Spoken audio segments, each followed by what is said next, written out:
right now. And we are doing an interactive workshop here in terms of learning how to work with journalists and learning how to take your human rights research in whatever stage it may be and present it in a way that will be attractive to journalists, and then also working with journalists to work with you about how to better represent some of the issues and concerns that you are working with. I will ask if people are comfortable to please turn your camera on because this is going to be an interactive session. If you're not, totally understand. But if you can, that will be great because we are hoping to be able to get people working in small groups as we are going.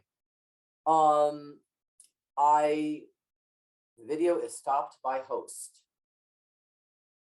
Oh, Adele, do you mind allowing people to for the video? Gotcha. Let me do that. Awesome. Okay. So I would like to just kind of explain a little bit about how this workshop, thank you, by the way, Akil. I would like to be able to explain a little bit how this workshop is going to be working, and in terms of also how it's fitting into the larger methods and medium session.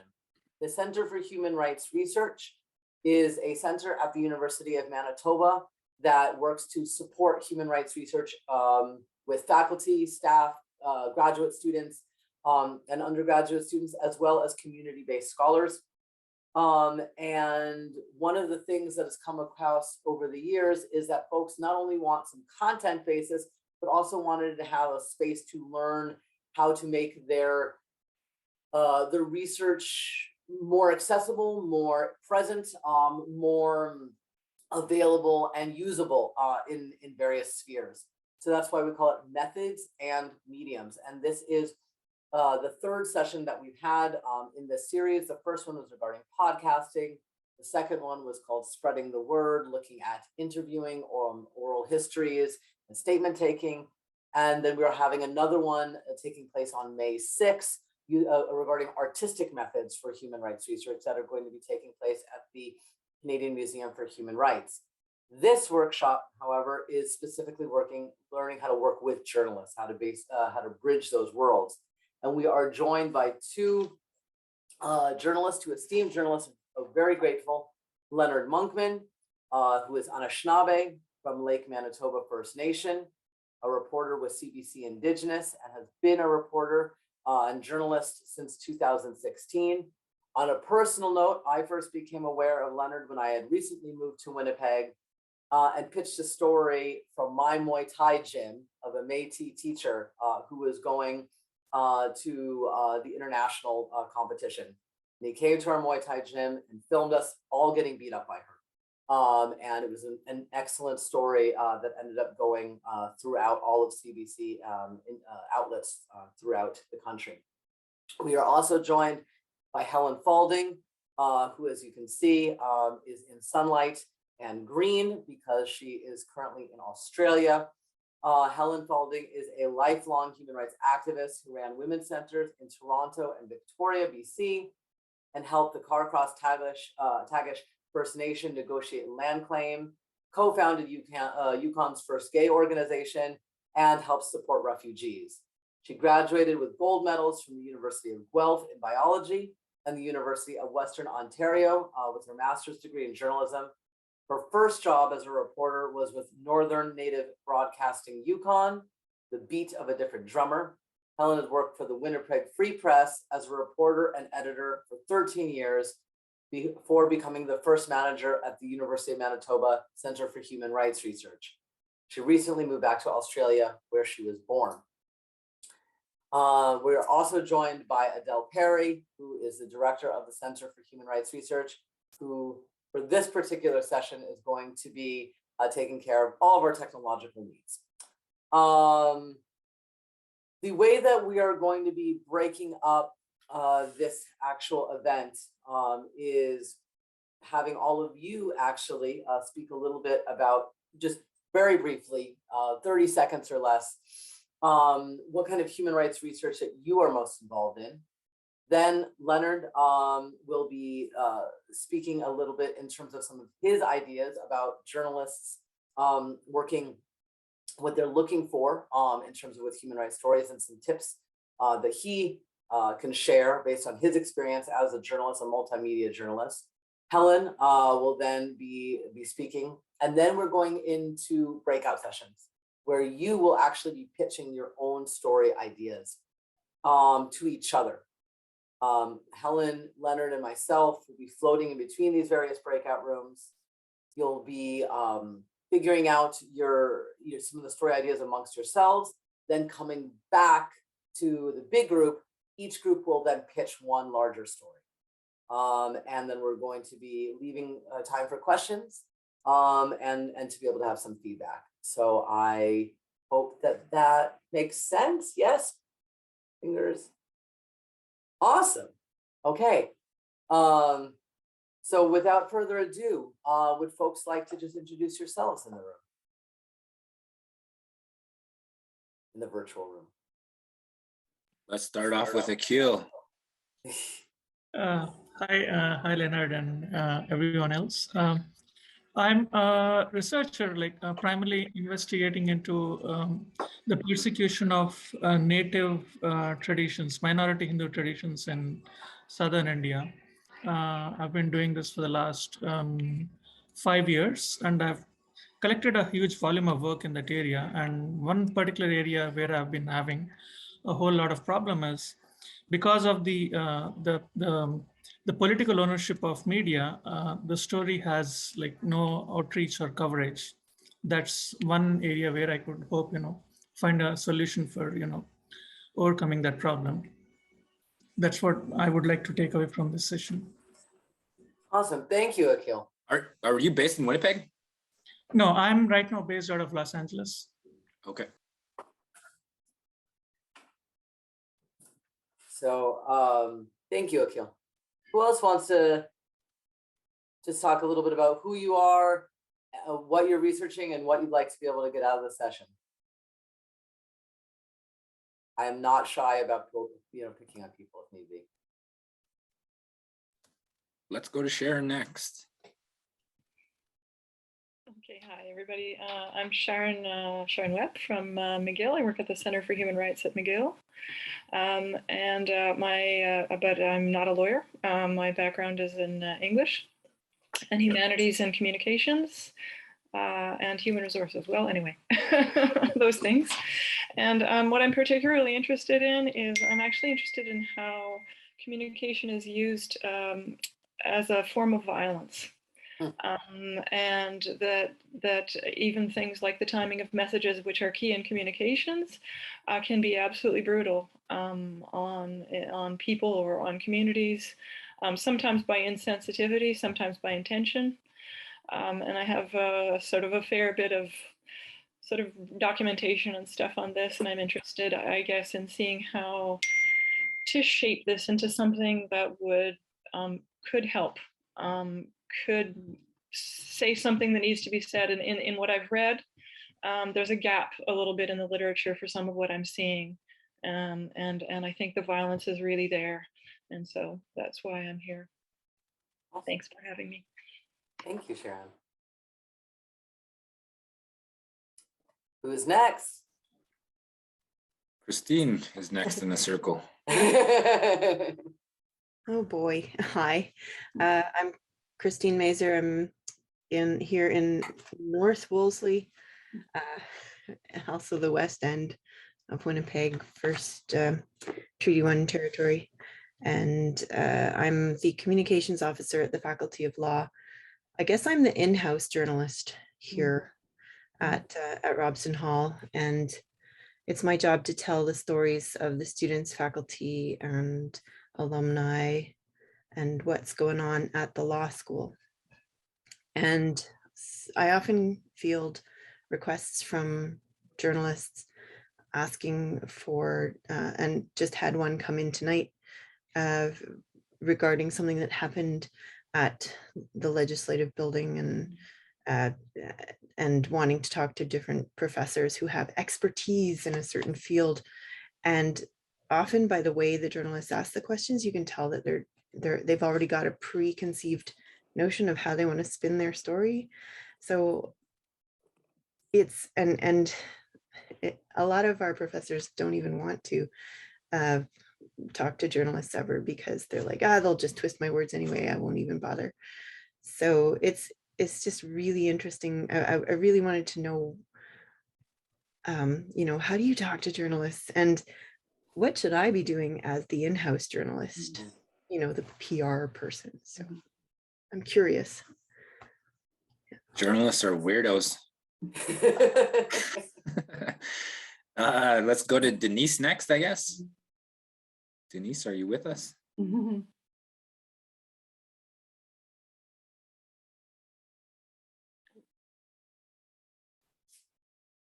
Hi, yeah, I'm here. Hello, everybody. Can you hear me? Yeah. Oh, okay.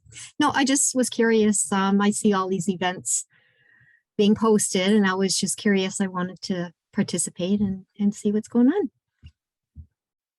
Denise is the brains and brawn of the Center for Human Rights Research. She, have you been there for 12 years now, Denise? Since 2016. Okay. Yeah. Awesome. Maybe next up, Olivia. If you can. Hi, I'm an undergraduate student who's going into the graduate program for archival studies at the U of M. So I'm on the early stages of human rights and rights research, and I tend to take a archival studies tangent with my research, and looking at silences in the archives and gaps in where community archives and institutional archives have dispossessed marginalized, racialized communities. And so that's where I'm coming from. Awesome. Thank you. Pauline, are you with us? Yeah, I'm here.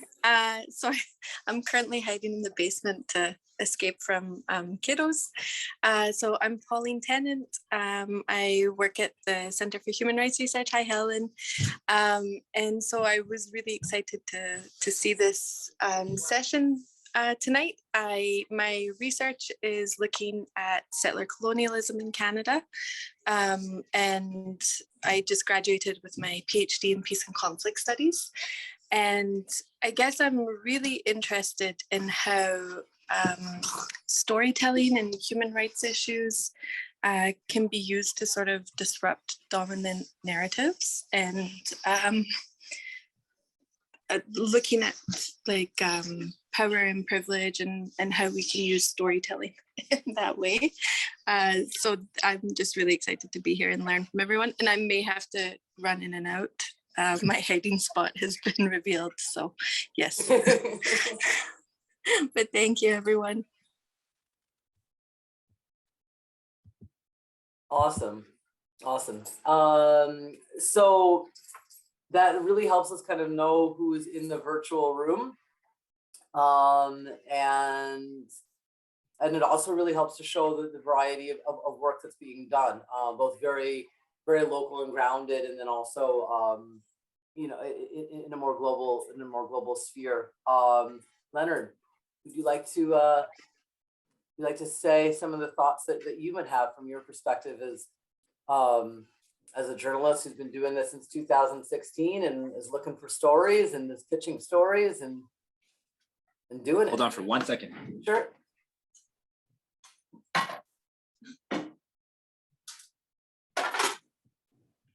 Sorry, my dog was up on the counter trying to eat our supper that we just finished. What do you have for supper? We had nachos, so I just finished. I worked till like 6 o'clock, and then had like I don't know, 40 minutes to make something to eat really quickly, and then have a bite and then join you. But hello everyone, my name is Lenard Monkman. I am from Lake Manitoba First Nation. It's about two hours north of Winnipeg. I probably lived there for about 2 years when I was about 10 to 12 years old, somewhere around there. But for the most part, I grew up in Winnipeg's North End. We are home to obviously one of the biggest Indigenous populations in North America. And yeah, we grew up pretty rough. We grew up pretty poor. Our family has been through just about everything that you can think of when it comes to being an Indigenous person in this city and in this country. All of the social issues that you read about in the Canadian newspapers, all of the stereotypes that you read about in newspapers, we've been through that. 60 Scoop, CFS, drugs, gangs, alcohol, addictions, all that kind of stuff. We kind of fit into all of those dominant narratives that we've been told about through the mainstream media. And for myself, I've always been a news junkie since I was a kid. I remember, reading the newspaper as soon as I learned how to read, grade 7. I learned how to read in nursery, but I started reading the newspaper grade 2, grade 3, grade 4. Watched Lloyd Robertson every single night when I was living when I would stay at my granny's house. And, I'd watch the news at 6 o'clock. I'd watch the news at 10 o'clock, 10:30, 11, 11:30. So I've always watched the news. I've always read the newspaper. And as soon as things went digital, I would check in on the Winnipeg Free Press 3, 4, 5 times a day.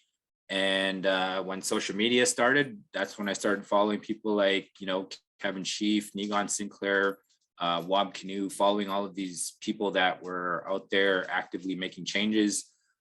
But at the same time, like I've gone through my own personal route, I guess, to get into journalism. I wanted to be a journalist when I had graduated from high school. I ended up going into political studies courses at the University of Winnipeg. I dropped out. I had my kid when I was 17, dropped out of school, dropped out of university, like maybe 2-3 years into it, started selling drugs. I ended up getting caught for that in 2009, was on house arrest, got sentenced to house arrest in 2011 for 2 years.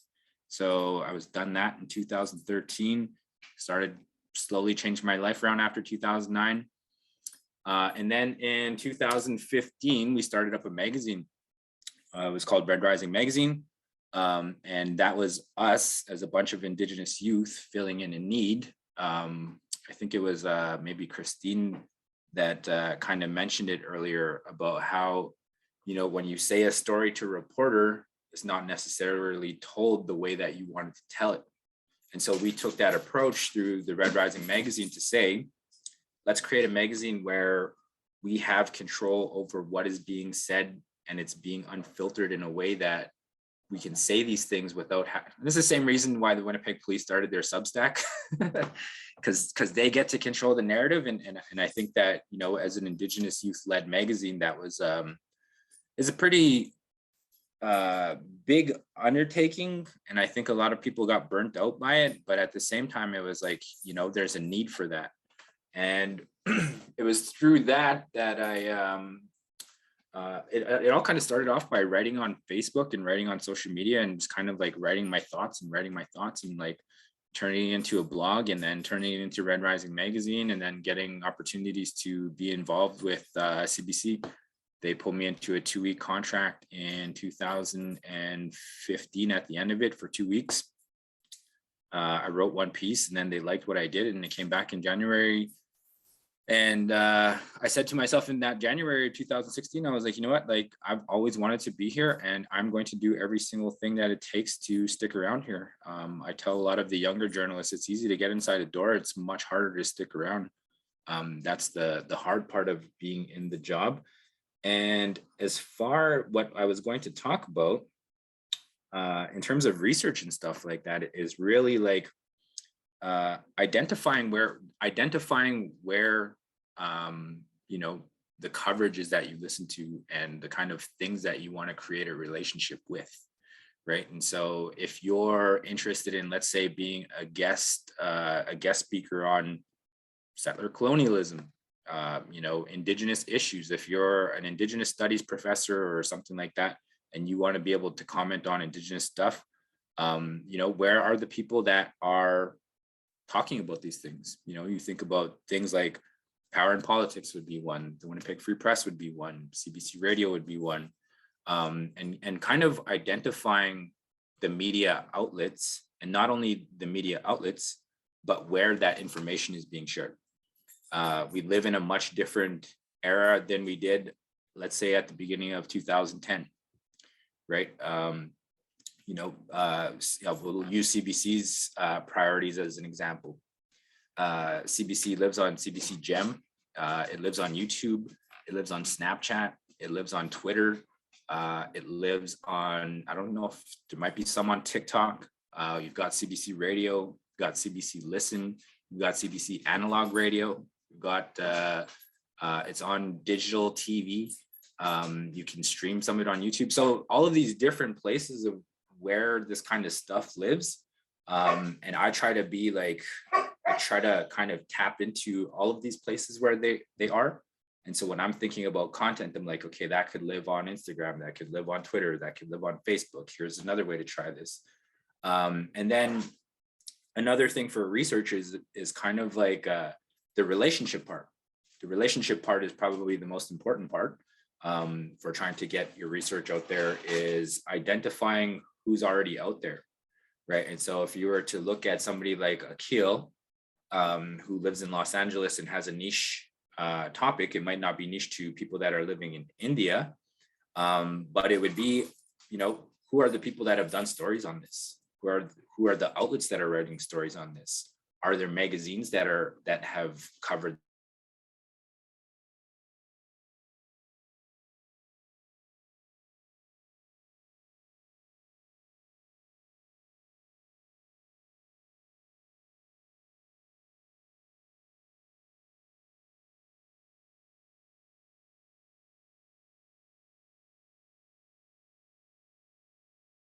a local example would be Not My Stella's. There was a restaurant campaign that happened here where there was labor issues. People were complaining about the restaurant's labor practices and unfair treatment of women and LGBTQ employees. And they used a very targeted Instagram campaign to get noticed by the media.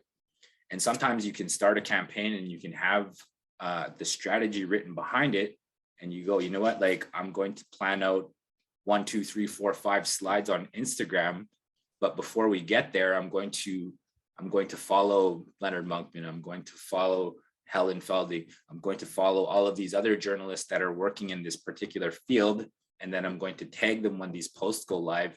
And so that you kind of create that campaign where it's like, okay, like, here's all of the statistics for this, here's all of the statistics for that, and then here are the people that you could talk to.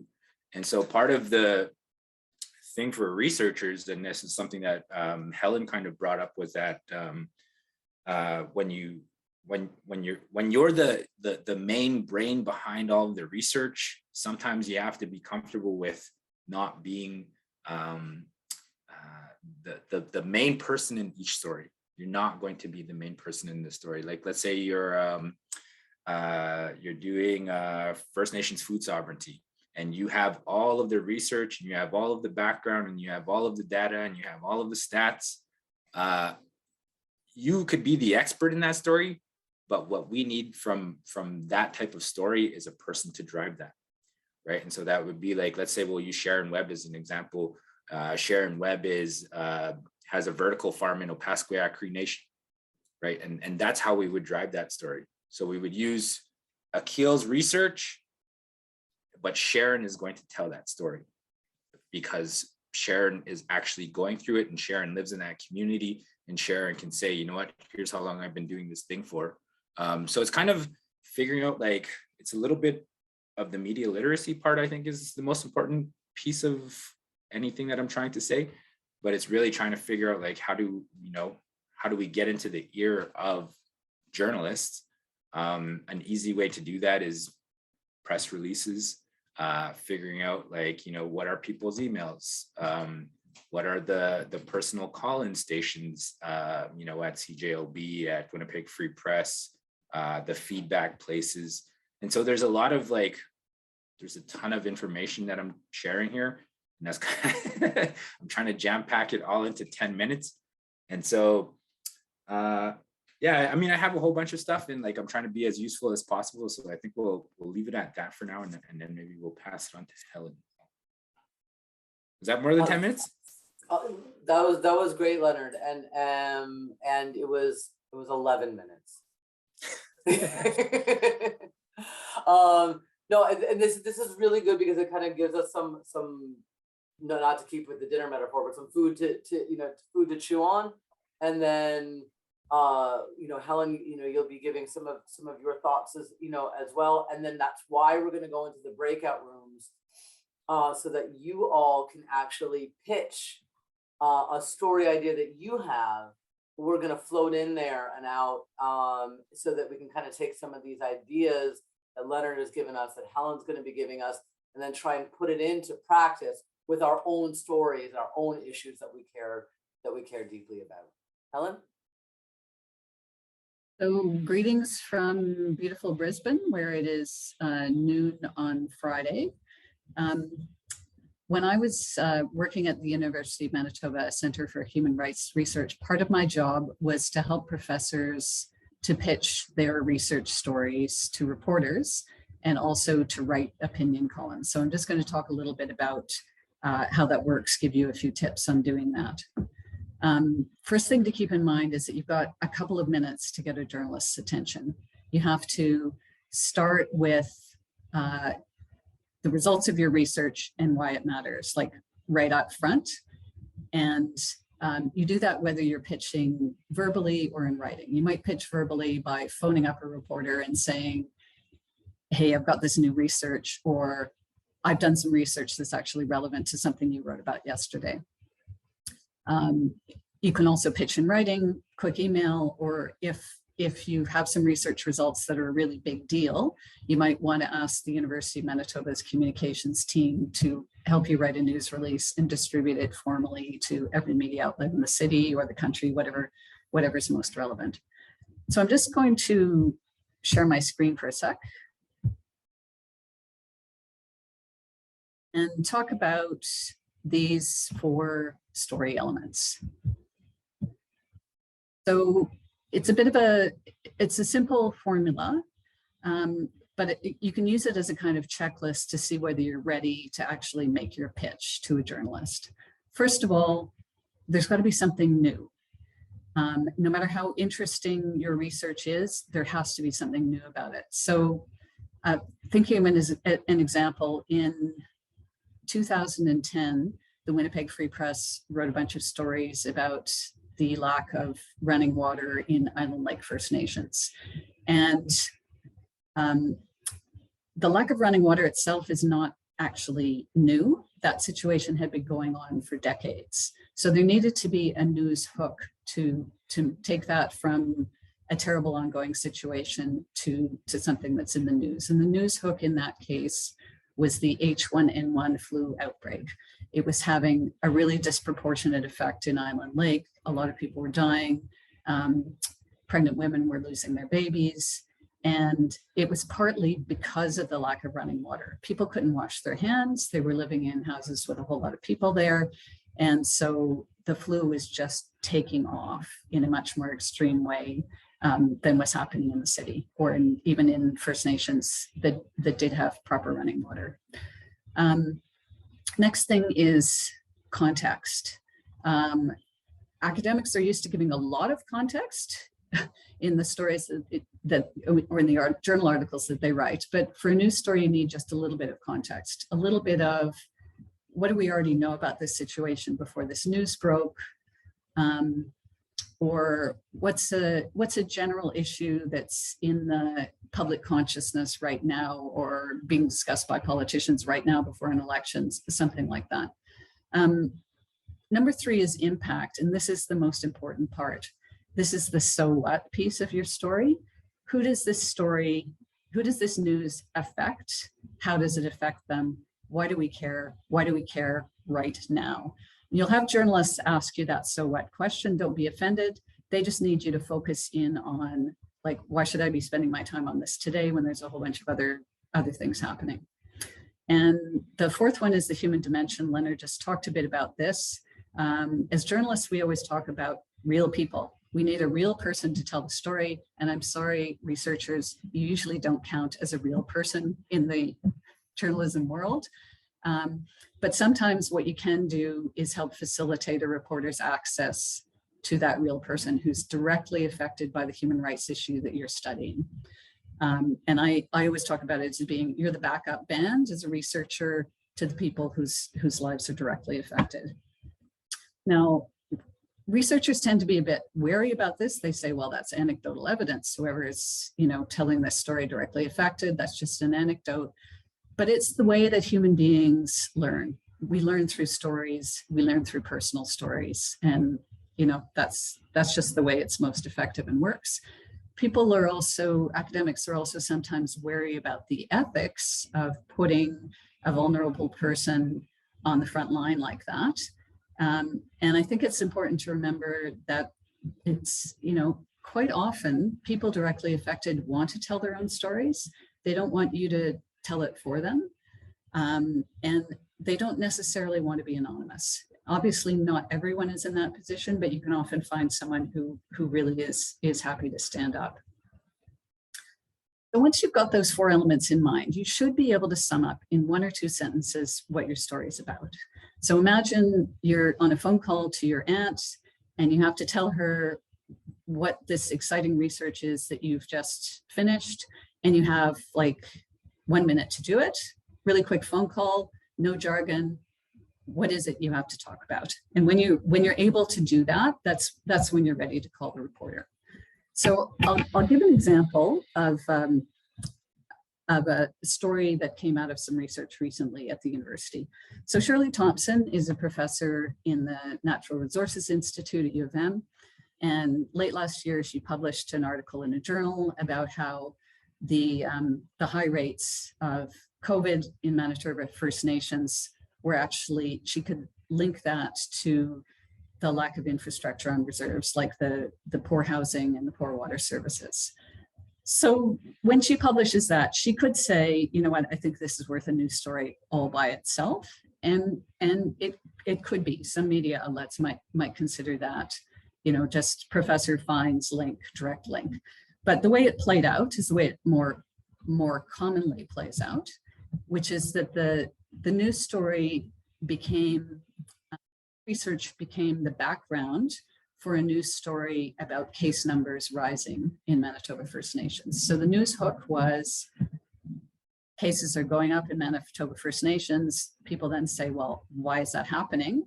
And Shirley was able to answer the why is that happening by coming in as a researcher to say, well, actually, lack of proper housing, overcrowding, poor water services are contributing to this.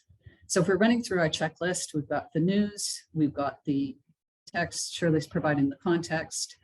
The impact is obvious. People are getting sick, people are dying. And the human element in this case ended up being the Pimchikamak chief.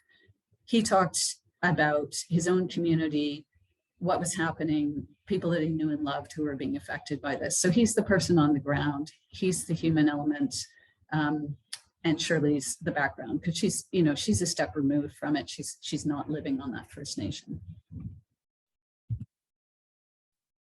Academics and journalists live in two different cultural worlds and often misunderstand each other.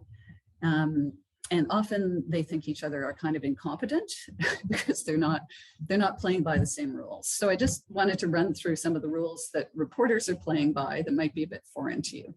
First of all, the topic that they're working on has to be current, like today, tomorrow, or at the very least this week, or else they've just moved on to something else. They're writing for an audience of people that you as a researcher might never encounter in your social life and you might never encounter in your professional life.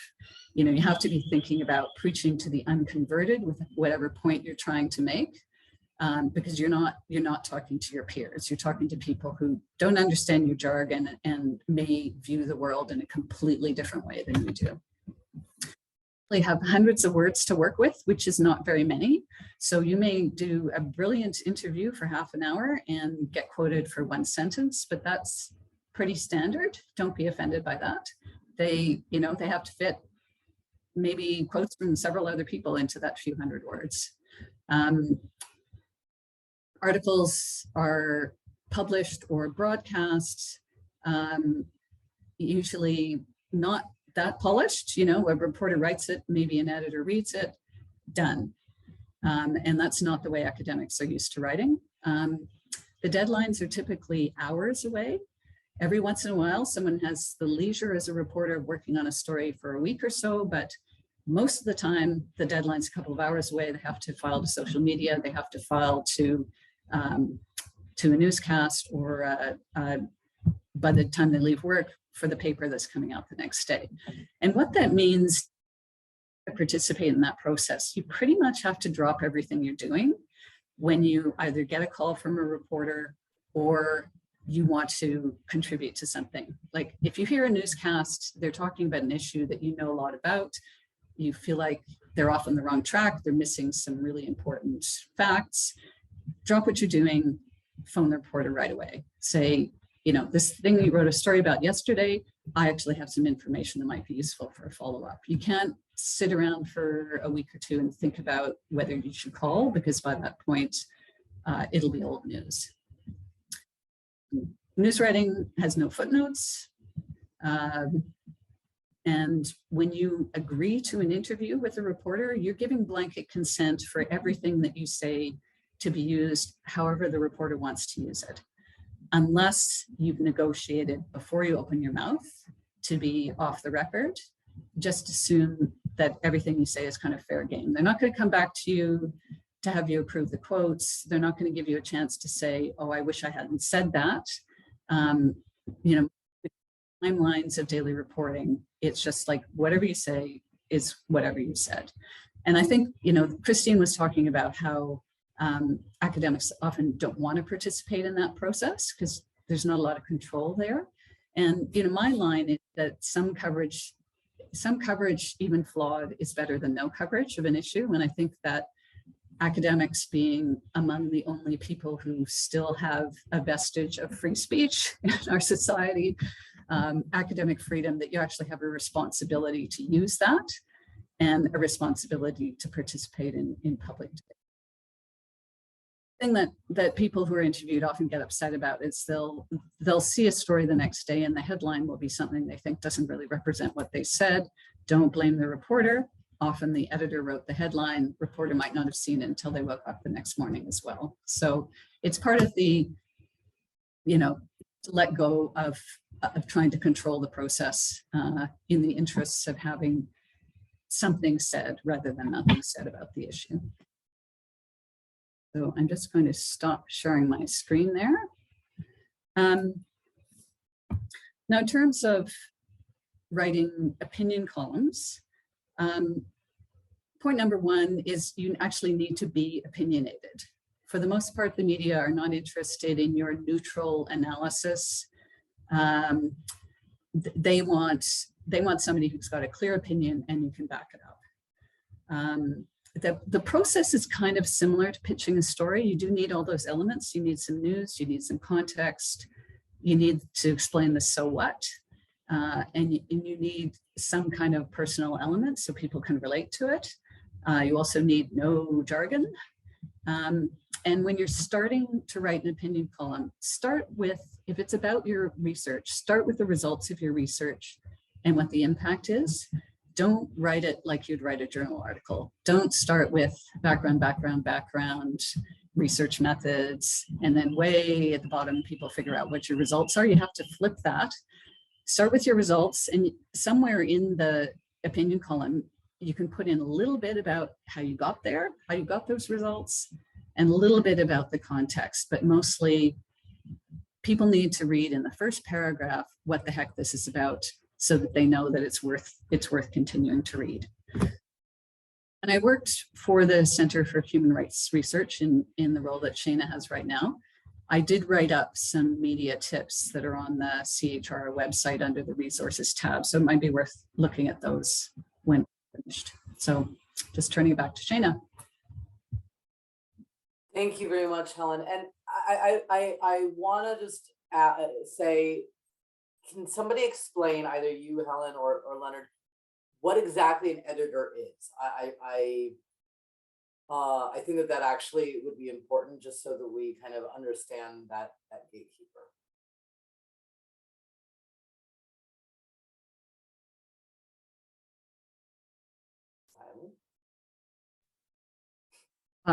In the newspaper context, the editor is really who the reporter works for.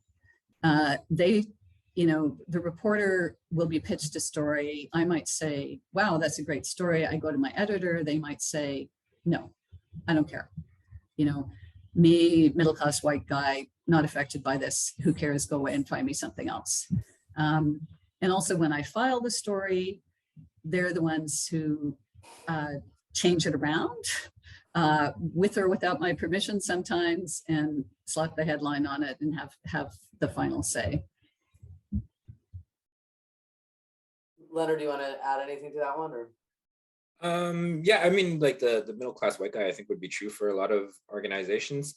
For the type of stuff that we're doing, like there isn't a ton of like middleman white guy kind of like making decisions. For us, it's like I'll pitch stuff that I'm seeing online or hearing in person or talking to people, or I see it over here, or I'm riffing off of a story that I heard on the radio, or riffing off a story that I read about in the newspaper. And then it goes to my team, and sometimes I'll like bounce it off of my colleagues, like, hey, what do you think about this? And then, sometimes it's just like, sometimes you're like, this is kind of a story, but maybe not a story. And like, I always question the thing that Helen said earlier, like, why should people care?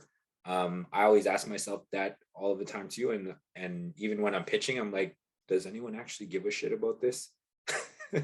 Right. And especially like, I've been asking myself that this week with all of the COVID stuff, like we're approaching a 2-year COVID anniversary. Do people actually give a shit about this still? Or are we past that? Right. And so that's like a question that you have to ask yourself as a writer, and before you pitch it. And part of it is like, sometimes they'll say, you know what, we want to have those types of stories, so come up with ideas for it.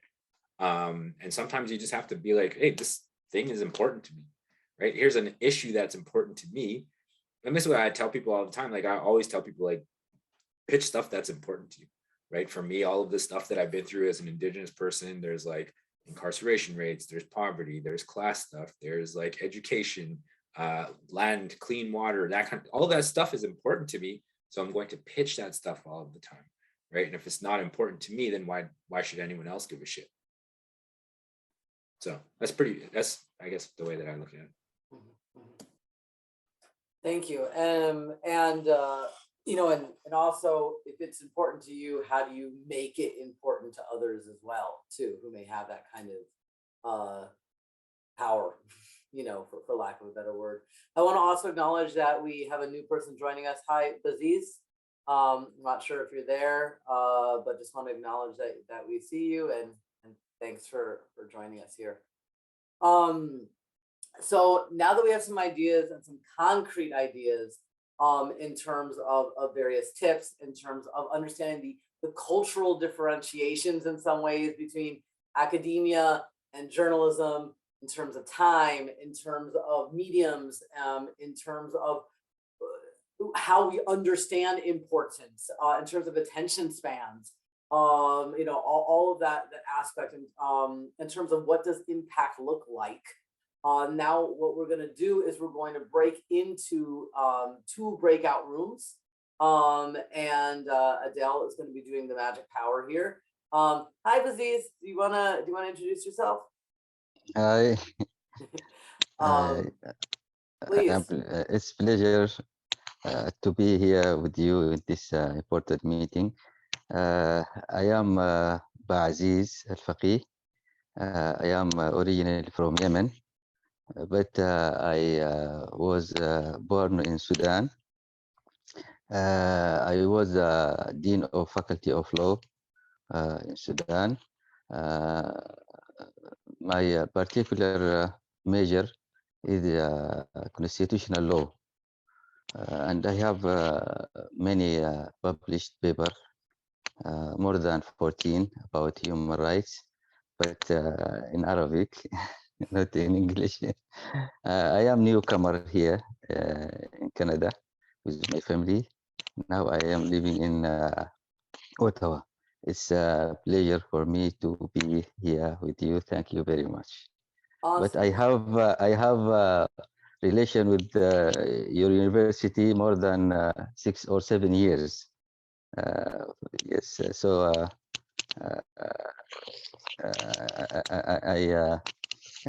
I am honored to be here. Thank you very much. And are you in Winnipeg right now too? I am in Ottawa now. In Ottawa now. Gotcha. Okay. Yes, yes, Got it. yes. Thank you very much. Thank you. So I'll Thank just you. I'll open all the rooms, and the magic of Zoom will move you to one of two breakout rooms shortly.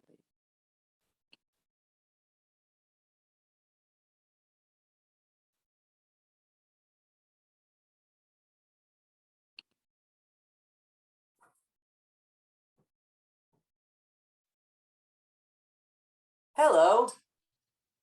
Hello. Pauline, are you still with us? I am, but I'm gonna have to run. But I'll try and get back on at some point. So, sorry about that, everybody. I was really hoping to chat and learn more, but I will try and get back on soon. Okay, bye. Absolutely. I love you. I know, my love. So one of the things that we're hoping to, Olivia, are you still with us? Yes, sorry. Yes, I'm here. Awesome. Okay. So one of the things that we were hoping to do at this point is just you're coming with your own ideas, and you're coming with things that you feel are important. You know, whether it's looking at constitutional law and comparative constitutional law and human rights issues, you know, or you know, whether it's looking at you know, at archival studies and silences in the archives, etc. So if you wanted to pitch a story, how would you go about doing that? What is the story that you actually want to tell, that you want Helen to actually write? Olivia, Basid, either of you. I also can put my other hat on as like. I've never had to pitch a story on my academic research. I've pitched stories on student activism that I've been doing, but never on my own sort of academic research. And I've been interviewed before for student activism and that sort of thing. But yeah, I think that's a little different than you're more the subject than the research behind at that point. And what was your activism about? Oh, it was during the U of M strike. I was part of the students supporting UMFA that was supporting the faculty, and we were trying to change the narrative that was in the press about that the faculty was harming students, and that the province and the administration of the university was largely blameless. It seemed to be the sort of dominant narrative that was coming out of the media. Sure. So what's a story you would want to see? What's a story that you want Helen to write? And Baziz, I'm going to ask you the same thing. Like, what is a story that you want to see? What's something not being said that's important to you?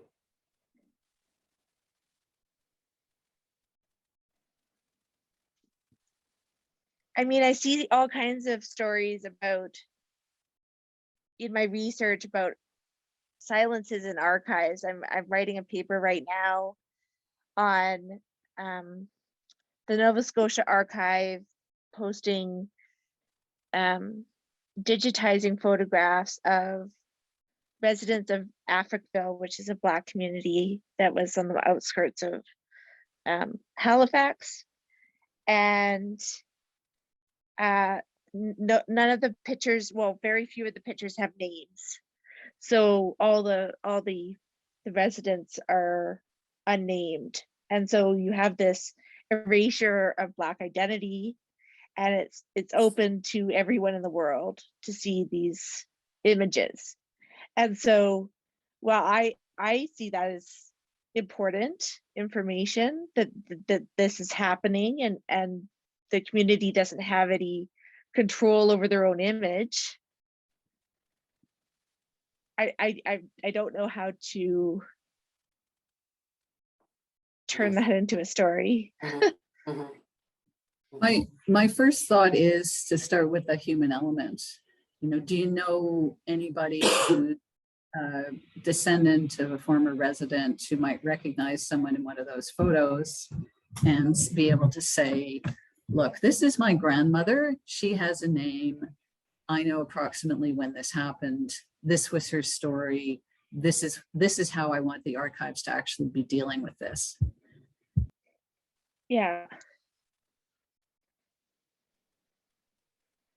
Okay, right. Yeah, that makes a lot of sense. It seems like that's happening with other archives, there are naming projects out there that are happening with community initiatives, but I don't see that happening with this Nova Scotia archive. And I could probably contact other affiliated archives that have more information about genealogy, but in order to contact a specific community member. Yeah.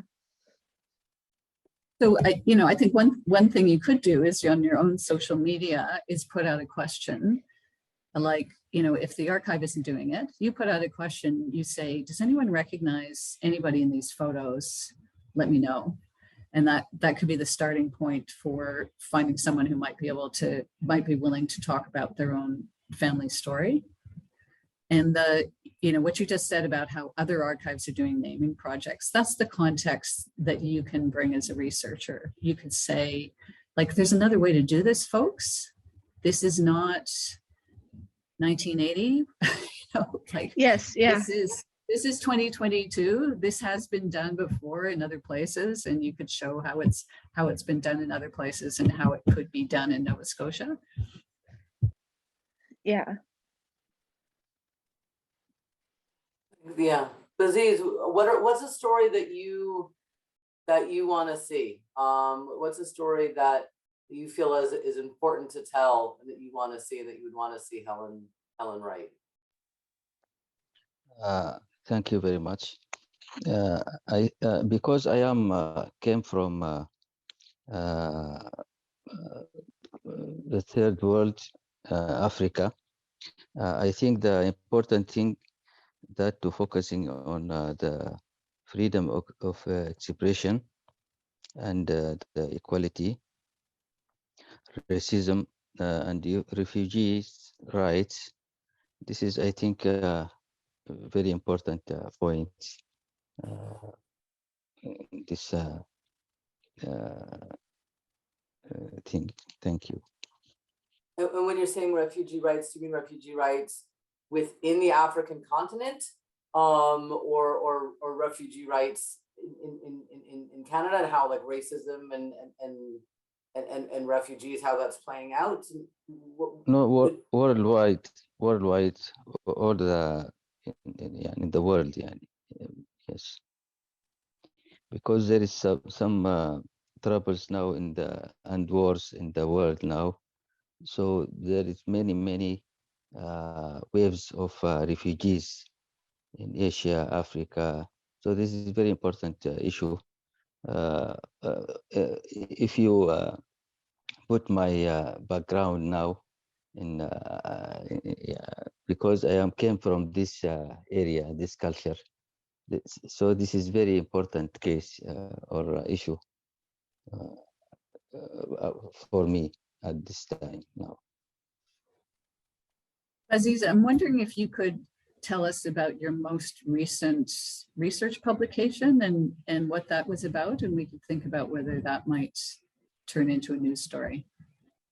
Yes, my research focusing on human rights, in particular for equality between men and women, because this is a main issue in our country.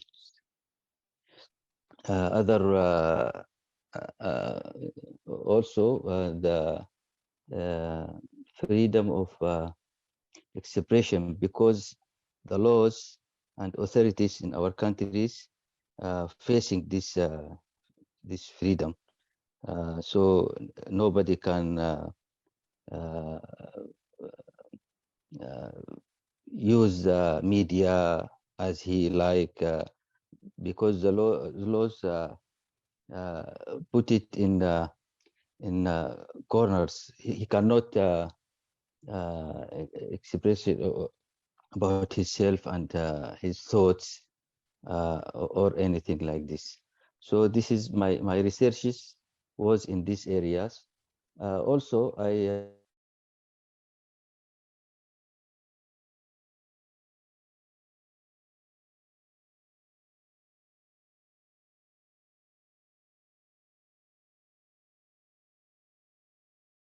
diverse staff than they would at, they would have a much more diverse staff than they would at a place like CBC Manitoba. And, you know, trying to find out, like, you know, who works at the Toronto Star. And I think CP24 has a large Indian population. There's CP24, there's CBC, there's Rogers. And it's really trying to identify, I would say, Indian journalists that are working within that particular region. And that would be the question that I think you would need to get to, is like, tell them that what the story is in 15 seconds, right? And so why does that matter? What is it about this tradition?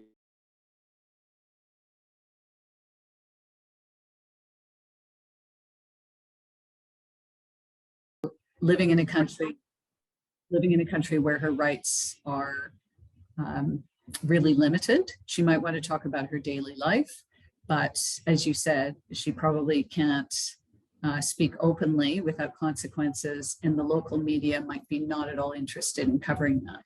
But you could think about, okay, is there a way to have that story in Canadian media where we're a little freer to talk about whatever we want? And is there a way to do that story where her freely about her day-to-day life without anybody knowing who she is? And that's the kind of thing you can sometimes negotiate with a journalist when they understand that somebody's safety is on the line, that they will agree to interview somebody anonymously that way.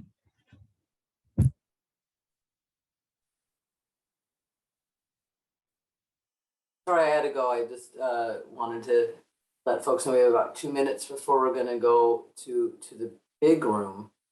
And can I pitch a story?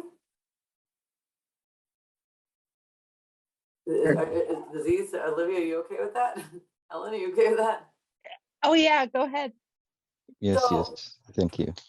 Okay. You know, my own academic background, of course, is looking at journalism and human rights, but also looking a lot in terms of refugee issues. And I'm having a really hard time with the way that refugee issues in Ukraine are being covered. Yes. A really hard time with it.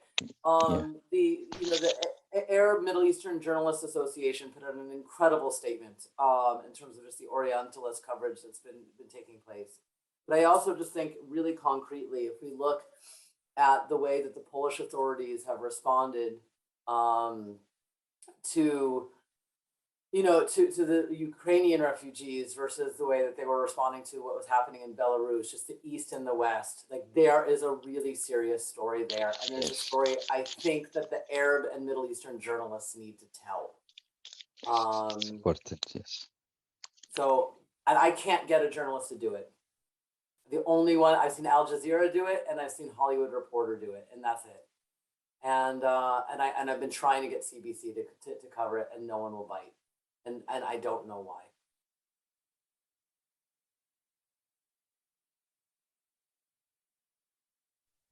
I mean, my first. Sorry. Go ahead, Aziz. Sorry. Sometimes I think some channels like Al Jazeera and Al Arabiya and other channels not focusing on the. Well, forget it. Well, if it bleeds, it leads, right? Isn't that the old adage of journalists? I don't know. Maybe you should ask Leonard your question, Sharon. So, well, my question was that in human rights, often we're not talking about somebody interesting doing something interesting. We're talking about somebody doing something awful. And so, of course, those stories need to be told as well, but these are not going to be perk-me-ups kind of stories. And if we're really wanting to sort of say this is a concern, like we'll have to, yeah, I'm just wondering a little bit how we go about finding the right avenue, finding the right place for that. Is not necessarily always somebody doing something awful more than it would be finding a hero for the story, right? Like, you know, that's why activists get a lot of airtime, is because they're championing a cause. And, you know, there's, it's not necessarily always if it bleeds, it leads, right? There's a huge need for positive stories and uplifting stories, and, you know, stories that are going to take away from all of the doom and gloom of, you know, war and economy and collapse and climate change. And like, everybody's like really at a point where we're like, you know, fuck the news. I don't want to turn on the news. Like, why would I want to turn on the news and be depressed, right? Like, so we need those kind of stories where, you know, you have champions, you have community champions, you have people that are doing cool things. And like, you know, if that's a labor issue, or if that's climate change, or if that's like colonialism or toppling statues, or if you're, you know, going against the government, or if you're whatever it is, right? Like there's community champions that are doing good things out there. And those are the kind of stories that are like, you can get those kind of stories into the top if you've got like a worthwhile cause. Like, and it goes back to the question, you know, do people care about this? You know, why do people care about this? Why do you care about it? Thank you all. We're all back into the big room, and that's actually a great way to be able to bring us back in, right? We're not just talking about human rights abuses, we're also talking about human rights possibilities. And I think that's a really important thing to remember. And how do we actually have that be a story? How that be part of a public discourse, right? Which is one of the main roles of that journalism is supposed to be. It's supposed to be the fifth estate. It's supposed to be able to be that community service of a conversation, or communities service of a conversation. So I now that we're all back into the big room, I'm wondering if breakout room number 1 and breakout room number 2, and I was mostly in breakout room number 2, if we want to take an opportunity to choose one of the stories that we heard in those small rooms and talk about it in this larger group. And I'm actually gonna put Helen and Leonard on the spot. Was there a story that you heard that you would want to pitch to an editor?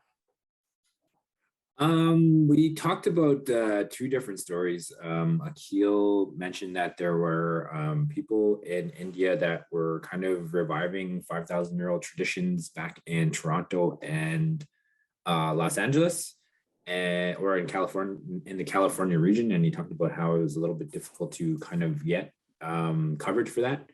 And then the other story that we talked about was with Christine, who had mentioned that students from the University of Law, University of Manitoba Law Association were defending people that had got caught up with some smoking cigarette sales. They were being persecuted by the government for it. And so it was kind of like this human rights case. And I said that could potentially be something that we could fit into, like a CBC Manitoba or a CBC Indigenous mandate, if it was like First Nations people that are buying smokes and kind of working around the tax loopholes. There is like a potential First Nations interest there when it comes to taxes. There's like First Nations economy type stuff there. So that could potentially turn into a possible story. And I was saying if that was something that I saw last year, I would probably pitch something like that. Maybe on that one, Christine can do a pitch. Like pretend, Christine, given everything we've already talked about, pretend that you're having to convince Leonard or I to work on this today. Okay, well, the University Community Law Clinic has a group of students who are working on this really interesting charter rights case. This one student in particular discovered that there's a number of files, all with the same charges against these people for trying to bring an overly large amount of cigarettes above the legal limit into the province. And this student put two and two together and realized this is a charter rights violation, and she really wanted to do something about it because all of the clients involved in these separate files were economically disadvantaged people, and so they should these charges were laid against them in contravention of their charter rights. So this is something that if it affects this many people, how many other people are being charged with this law that is possibly contrary to charter rights? That's my pitch. So the first thing I'd want to know is whether the students can find anybody who's been charged who'd be willing to talk about it. Yeah, without breaching solicitor-client privilege. So I think it doesn't, it doesn't breach solicitor-client privilege if the client just says, yeah, I want to talk about it. So a lawyer can say to all their clients, look, there's a media outlet that wants to write about this, like, any of you up for that? And if anybody's up for it, are you willing to be like totally public with your name and your face, or do you need us to protect your identity? And then in that case, you'd be negotiating that with the reporter before you let us. yeah, because we were focusing the attention on the students who were the people running the case, and rather than the clients who were affected. So yeah, and then the second thing I think would be like, are there any documents of the charges and stuff like that? Like, can we find out where the charges are and what they're being charged with? Like, if it's like a small amount of cigarettes, or if it's like. And that would be, I think the argument that I would make would be from a First Nations tax sovereignty perspective, right? Like, do First Nations need to have the permission of the provincial government to start up XYZ company? And if that's a cigarette sale company, like, why do the Mohawk people get to have their own tobacco companies, and then you can't do that here in Manitoba? And it's the same kind of argument that could be made about First Nations casinos in the States, right? Like, could you do multiple casinos like South Beach here in Manitoba? And why isn't that allowed, right? Like, so it's like kind of like a First Nations human rights type of argument, I think, that you could make. And that's why I would say that it'd probably be like something that it might take a little bit more than a day, but I think that it would be kind of pressing enough to be like, let's try it. And a lot of those stories in the past have been written from a taxpayer's perspective, and on the side that the First Nations sellers are the villains in the story. And I think back to the focus on the students, that's where I come in with my argument about being the backup band. Like, you could have a story that starts with Jane Smith, who's been charged unfairly, and it moves on in a few paragraphs to, Robson Hall student who's actually taken on defending her. And there would be two humans in that story, but the student might be the secondary one.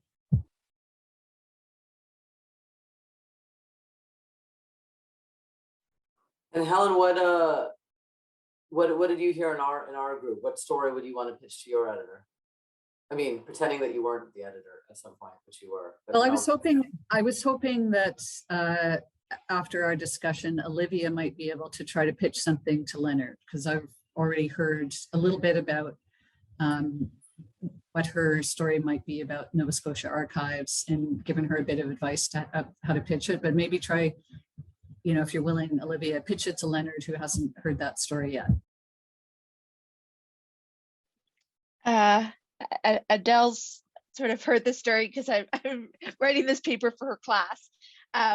But the Nova Scotia Archive has digitized a collection of photographs of residents of Africville. And Africville was a Black community on the outskirts of Halifax that was demolished in the 1960s in order to make way for what the Halifax City Council called industrialization and urbanization. And the set of pictures is problematic because the majority of the residents are unnamed. And it has gone up on the internet as a digital collection of these residents and this instance of Black dispossession on the Atlantic coast, but there are no names. And as far as I can tell, there is no effort to name the residents, although it probably could, because there is a genealogy association that is associated with this community.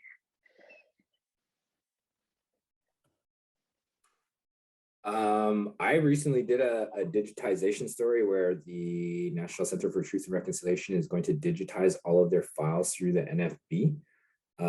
So I would say that there probably would be something interested in that, and the people that I would pitch it to right away would be CBC. They're, they want to label a lot of stories as, they've got this one specific banner that's called Being Black in Canada. And so there is a need to have those types of stories. And the way that I would pitch it would be, if you've got somebody that is the owner of that particular archive, like Archives group is looking to find the people that are in this historical project or this historical archival collection, right? And you could probably put out a story like that and find a whole bunch of people that would be like, hey, that's my uncle, that's my granny, that's my grandpa, right? And so you can kind of start putting the pieces together through, we're trying to find these people and here's what we're trying to look for, and here we're trying to do it in an ethical way. And I think that you could probably find like there's this important part of like Nova Scotia history that hasn't been put, there's no name to it yet. And then using that to have like a public good, and then maybe finding like, I would say find me an activist that cares about this thing right away. Find me an activist in Nova Scotia that could talk about the importance of this particular project. Yeah, I contacted the archive. This is the Nova Scotia Provincial Archive, and I contacted them a couple of weeks ago and have had no response from them at all about this collection. So, I mean, there's a variety of reasons why that could be the case, but I think it's all of them are probably telling, yeah. So it's interesting. Even like if you're doing research on that collection, I would try to reach out to people in Nova Scotia, because those people are tied to that history somewhere. And you might find somebody that could be like, hey, like that's my relative right there, right? And putting the pieces together on an important, because that's like when we think about Black history in Canada, like that's one of the more prominent communities that we hear of in Canadian history, right? And kind of linking those two together, if you could find somebody on social media And again, I would go into like, you know, the activists in that particular community and being like, I'm reaching out to you on Twitter. Hey, I know about this thing. Do you know if there might be anyone that is connected to this particular project or of that time period? And kind of like, and then once you make those connections, then you could go back and pitch it to somebody like me or somebody at CBC Nova Scotia and be like, hey, we made these really cool connections here. Like, here's an important part of Nova Scotia history.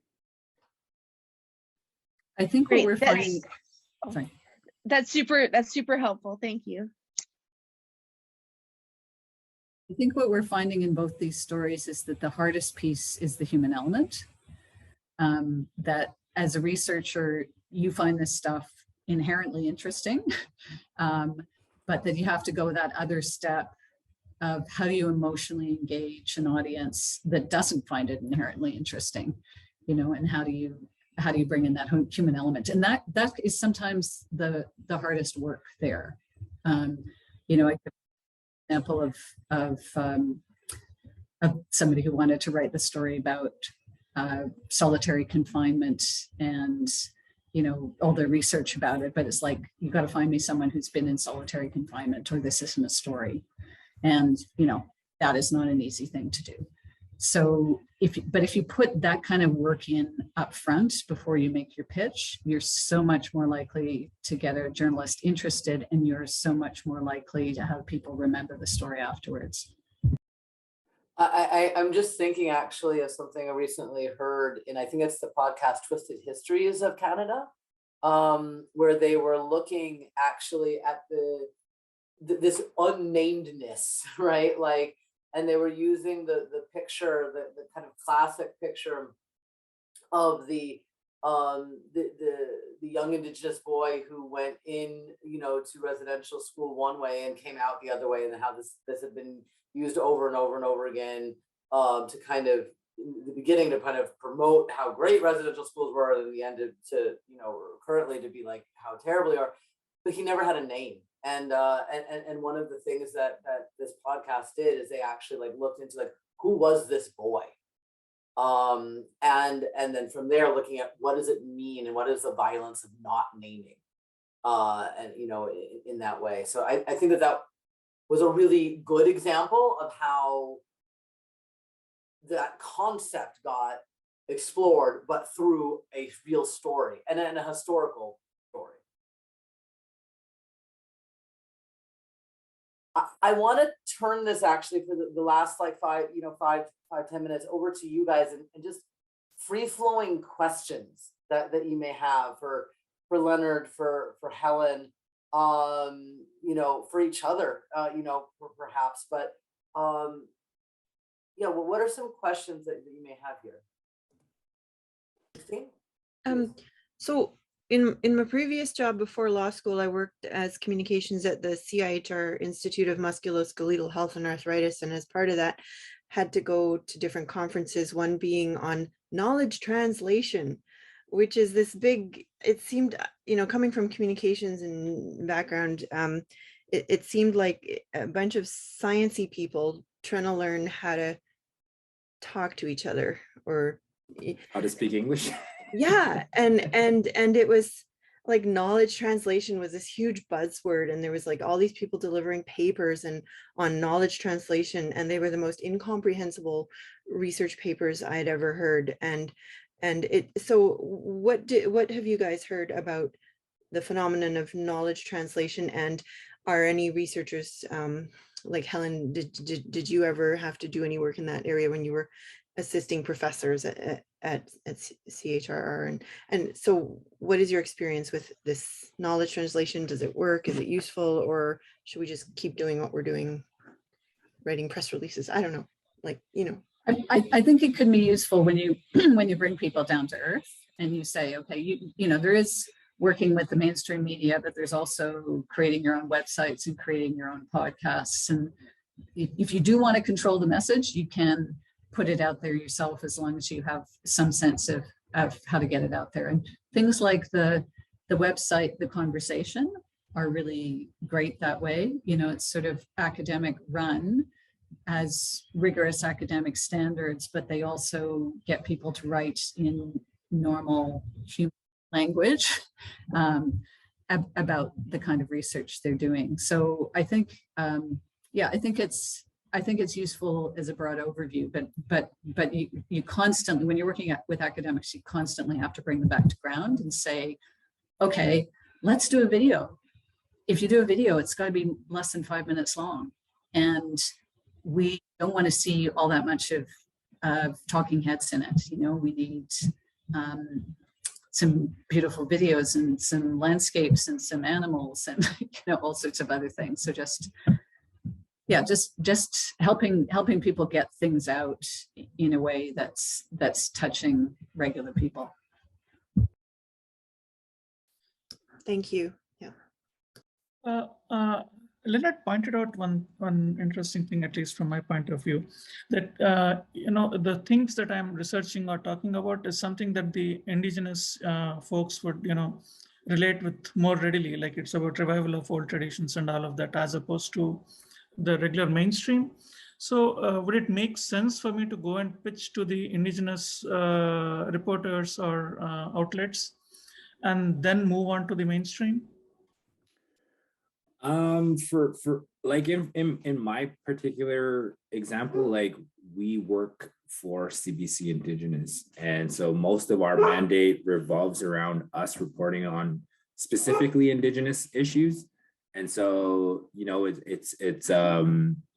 I don't talk to white folks every day when it comes to my stories. Like it'll be like, you know, we might talk to somebody here and there if they're like a specialist on it.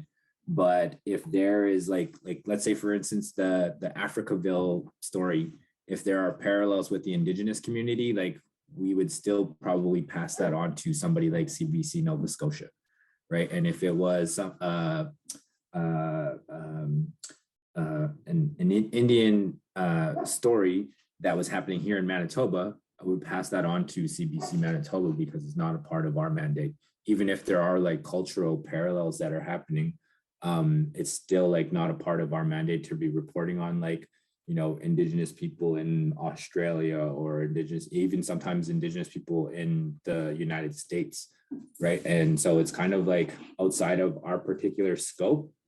But like I said, like if you were trying to get that issue and it's relevant to people in Toronto and it's relevant to people in California, I would 100% try to identify as many of the Indian reporters in California and in Toronto. And it's not just CBC, right? Like it's like, again, it's like you can find who the journalists are by like starting to dig around on Twitter. And that was another thing that I was going to mention is like, you know, finding when you think about like CBC Gem, CBC Snapchat, you know, Instagram, Twitter, like most people are on social media apps and some people favorite one app over the other. And so most journalists, for whatever reasons, they just love Twitter. And so you can find a lot of those people on Twitter very easily. And sometimes it's like going through CBC Toronto and looking for people's bylines. You know, you're reading through the news all the time, or you're listening to the radio all the time. You can find people's bylines and then just kind of watching like who's commenting, right? I'm going to follow this person, I'm going to follow that person, I'm going to follow this person. And then you kind of start getting that research, but it's like you have to like know the app, know how they work, and that takes some time, right? Like I'm not super keen on TikTok just yet, but like I'm slowly starting to get there. But eventually, like I'll find out like who are the players over there, right? And that's kind of where, as a journalist right now, as a younger, I mean, I'm not young anymore, but I tried to stay on top of the trends and try to figure out how the apps work and try to figure out all of the places that are Indigenous people are on a digital space. I'm going to try to occupy that space and figure out how things work. I have a quick question actually for both of you, Helen and Lenard, just going off of Akhil's point. If you are to pass the story on to your colleagues in other places, would that have more traction than Akhil reaching out? So if you were like, you know what, this is a good story, but it's not in our mandate, but maybe over here, and you passed it on, would you be heard more by your peers rather than coming from the public? I would say not necessarily. I think reporters are inherently a bit cynical and overwhelmed. So they might be like, Helen, don't bug me. I'm going to make my own decision about my own stories. You know what, when it comes to what I do here in Manitoba, like I do have that Indigenous focus, and I do try to pass on as many, you know, if it's like a Black issue, if it's, you know, non-Indigenous, if it's whatever, if it's outside of my mandate, I'm going to try to just forward it to people. And then if I think it's really important, then I'm going to push people on it. Sometimes it's like, oh, there's a story, let's throw it to the wall, and if they like it, they like it. If they don't, who cares? but that's kind of how I treat it, is like, you know, if it comes to me and I think it's important, I'll tell people like, hey, I actually think this is an important story to cover. And sometimes it's not important enough, right? Like it's kind of always like, if there's 10 of us trying to decide and we've got 5 stories that we need to cover today, some things are going to get bumped. And sometimes our priorities aren't always going to be the same either. So it's kind of a toss-up sometimes.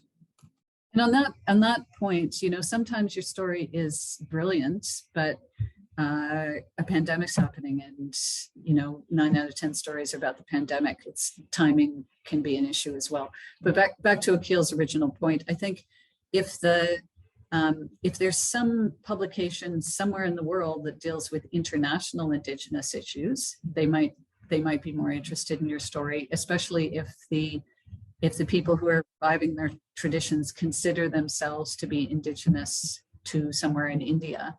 There are people who are looking at the United Nations Declaration on the Rights of Indigenous People and people who are writing about that. But it might not be a publication that's based exactly where you live, but there might be something somewhere in the world that's relevant, and that's a way to start getting interest. Folks, I really want to thank you. We are actually at time.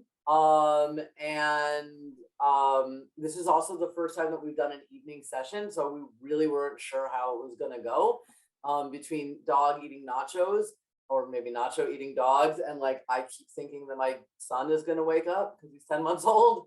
You know, there's a lot of life, and there's one thing that 2 years of pandemic has taught us, is that the separation, the false separation between work and life, and how stories weave them together, it is something that is a false separation. So I really appreciate that you're here with us. Lenard, Helen, thank you for sharing your candor, for sharing your experience, and for sharing your energy and your good thoughts, in helping all of us better think about how we might translate something that we're passionate or invested in into something that's actually a story that can be heard. I want to turn it over to both of you if you have any last words that you'd like to say on this fine day, Helen, in Australia, or in this evening. I think just try it, in terms of, don't be afraid of the media. Don't expect everything to go the way you want it to, but just keep trying it and you'll get better at it. That's probably the best advice. I always I hope I leave people with a couple of nuggets that they can take away from it.